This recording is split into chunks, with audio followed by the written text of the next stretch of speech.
apapun keputusan itu walaupun hati kamu luka. Itu sih bukan kepasrahan, Dra. Bukan. Tapi kebodohan.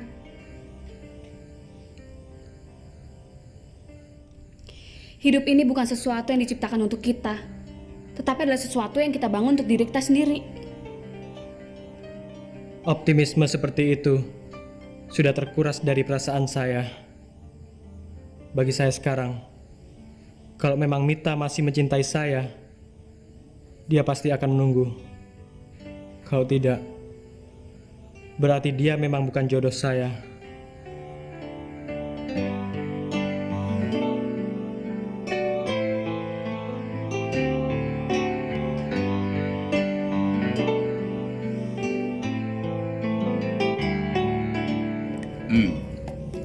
Saya sudah bilang begitu. Tapi dia selalu bilang belum ketemu jodoh yang pas. Terus terang, saya belum berani menyerahkan tanggung jawab perusahaan selama dia belum punya istri. Saya sependapat dengan Anda. Tapi apakah masalah ini sudah diberitahukan pada dia? Oh, sudah. Seringkali. Tapi dia tetap tenang saja. Bagi dia, posisi apapun dalam perusahaan, dia tidak peduli. Nah, apakah tidak pantas kalau saya menjadi pusing? Anak muda sekarang memang sulit. Saya pernah punya masalah dengan adik perempuan saya. Dan sekarang yang bikin masalah justru anak perempuan saya. Kebebasan yang kita berikan justru membuat mereka mengambil keputusan yang salah. Ari, kita datang ke sini mau bicara bisnis. Tapi kenyataannya malah ngomong masalah keluarga terus. Kalau begitu, setelah makan ini kita lanjutkan pembicaraan. Baik. Wow. Ini dia. Lobster mana? Boston, Pak. Boston. Impor? Iya, impor. Ini lobster mau go public. Apa? Pangsit goreng, ya.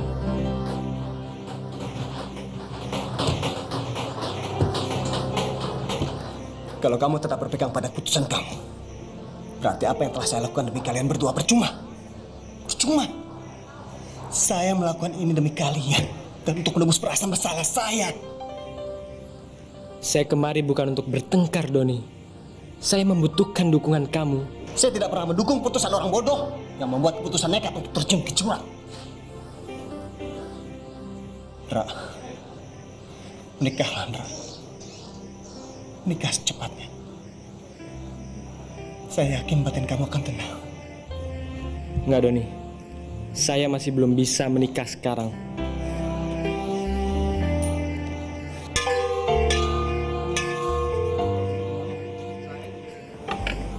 Jam besok udah habis. Saya harus balik ke kamar.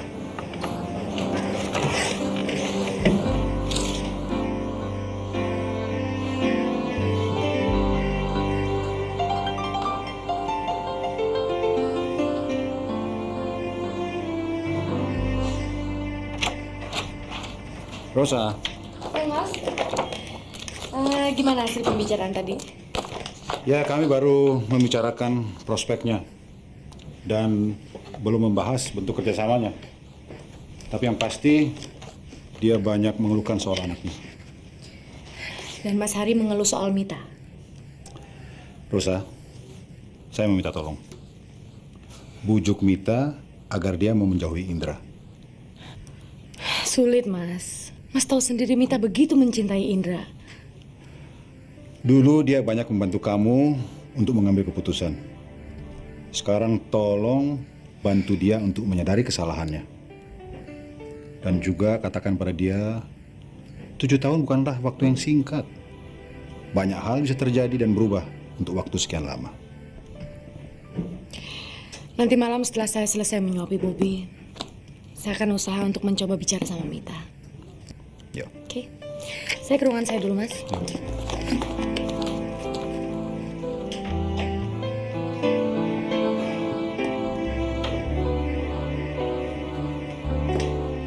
Saya udah ngikutin saran kamu.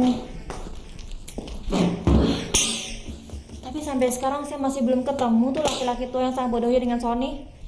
Ya, kalau kamu nggak segera mendapat sasaran yang bonafit, hidup kita bakal gembel seperti dulu lagi. Besok saya mau ke rumah sakit. Saya mau besuk Pak Sony. Saya mau merayu dia. Siapa tahu dia bisa menerima saya kembali. Kamu sih dari dulu pakai jual mahal. Coba kamu patuh sama dia. Hidup kita nggak bakal seperti ini. Kamu jangan sekali-sekali menyalahkan saya. Justru kamu yang membuat hidup saya jadi kacau. Coba kalau kamu nggak main mata sama Betsy. Marwan masih sempat kita peres sebelum dia pergi. Kamu kalau lagi kesel kok saya yang jadi sasaran kemarahan? Lalu tuh saya mesti marah sama siapa? Saya ini suka atau tidak suka?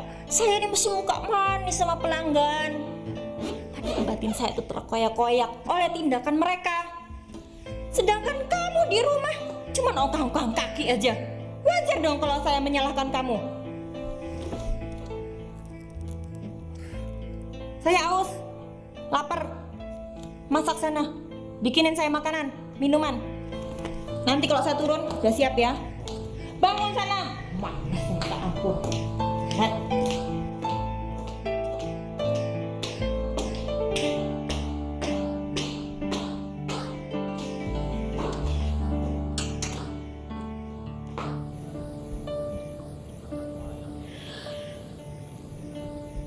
Selamat malam, Mita. Kamu diem aja sih. Hai.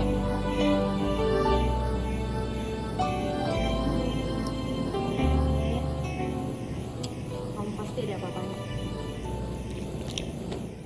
Kelihatannya Mama sama Papa menugasi Tante untuk meyakinkan saya bahwa keputusan mereka adalah yang terbaik untuk saya. Dan Tante menerima tugas itu kan? Ya, karena Tante juga pernah seperti kamu, Mita. Tante hanya mengikuti perasaan. Dan akhirnya, Tante pernah mengalami kehidupan yang pahit. Apa menurut Tante keputusan mereka adalah yang terbaik untuk Mita? Tante yakin, Mita. Mama dan Papa kamu akan mencarikan orang yang terbaik untuk menjadi suami kamu.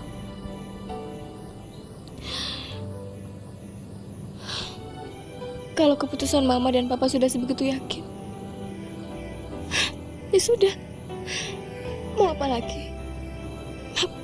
Mita akan terima.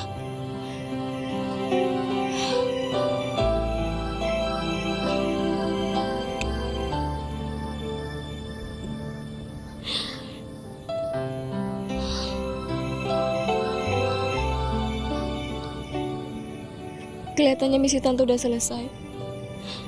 Dan tidak ada lagi yang perlu diperdebatkan.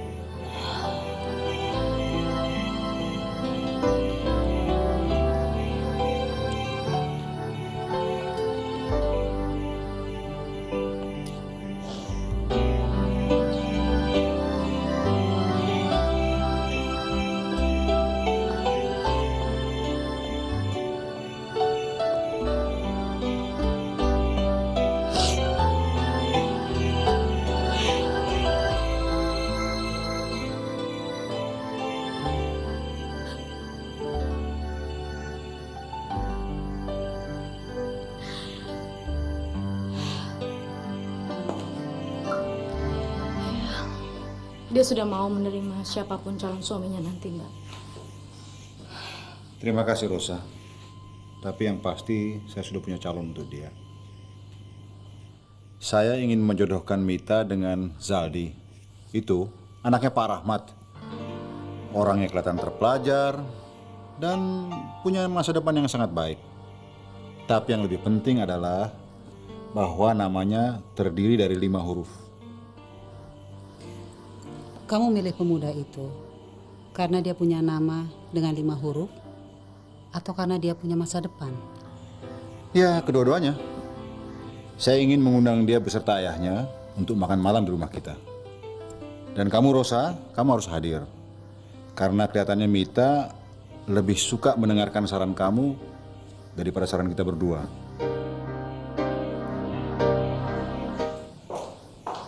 Halo.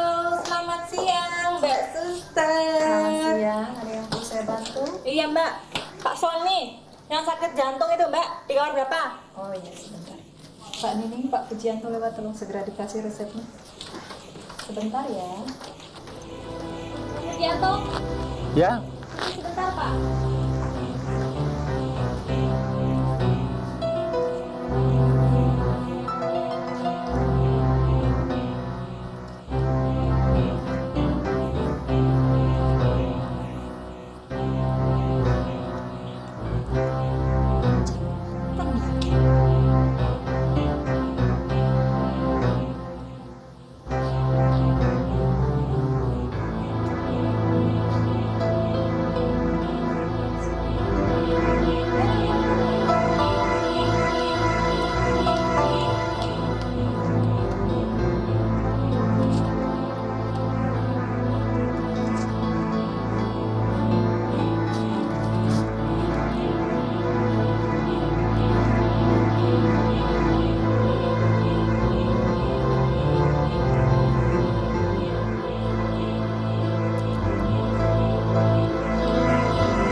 Halo. Halo Pak Marwan. Apa kabar Pak Marwan? Selamat siang.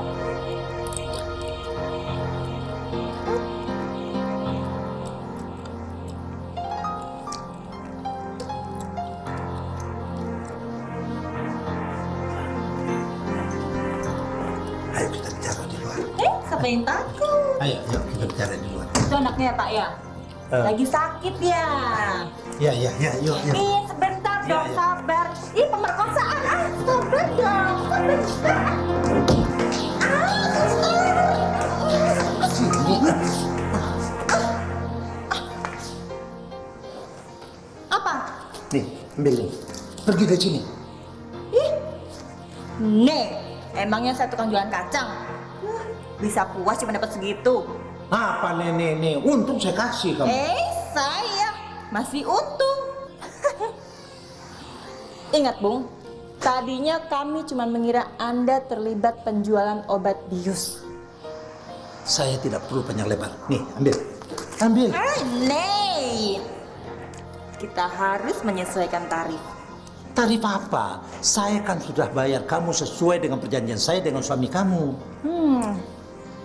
Belakangan kami yakin kalau Anda terlibat pembunuhan. Jadi, tarifnya makin tinggi dong. Coba kalau saya lapor polisi, Anda pasti hancur-hancuran. Terserah, kamu mau ngomong apa. Yang jelas saya bukan seorang pembunuh. Ambil duit 2 juta ini dulu. Dan pergi dari sini. Sebagai uang muka. Oke? Nanti saya kembali lagi ya. Oke. Kembali beberapa hari lagi. Kalau kamu menghilang lagi, bayarannya makin tinggi. Oke? Dah Marwan.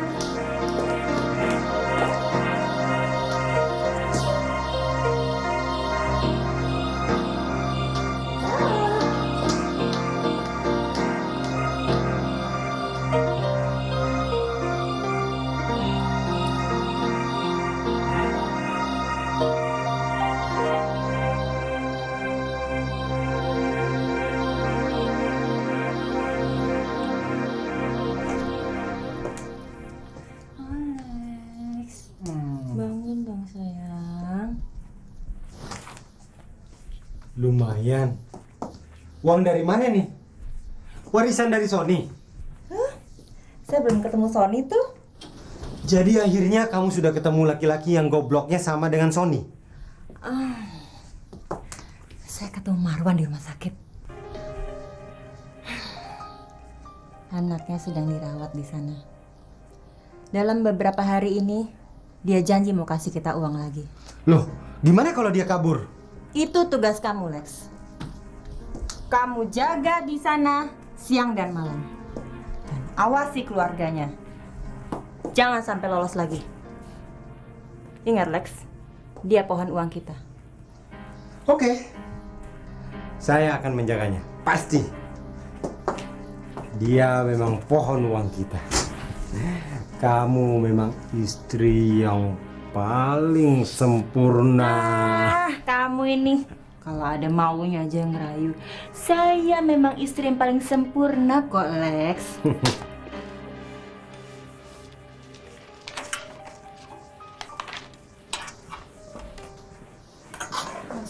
Dokter, bagaimana kalau anak saya bawa saja ke luar negeri?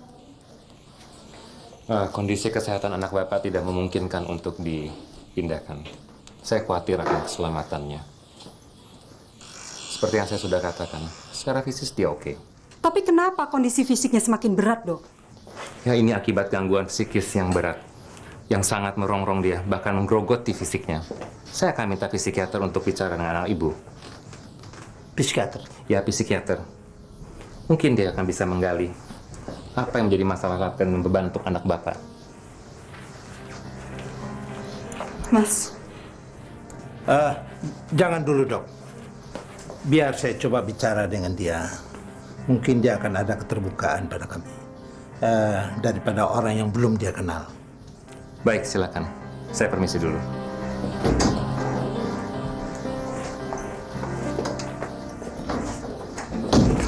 Gimana, Mas? Kalau kita tidak bisa keluar negeri, ya kita tidak bisa pindah ke kota lain. Kita harus pindah dari rumah sakit ini. Karena di sini sudah tidak aman. Sebaiknya kita tunggu sampai kondisinya sehat, Mas. Begitu gelap, saya pulang dulu, mau mandi dan ganti pakaian. Jangan sampai ketinggalan update terbaru dari MVP Entertainment ID dengan subscribe atau klik tanda lonceng di bagian kanan.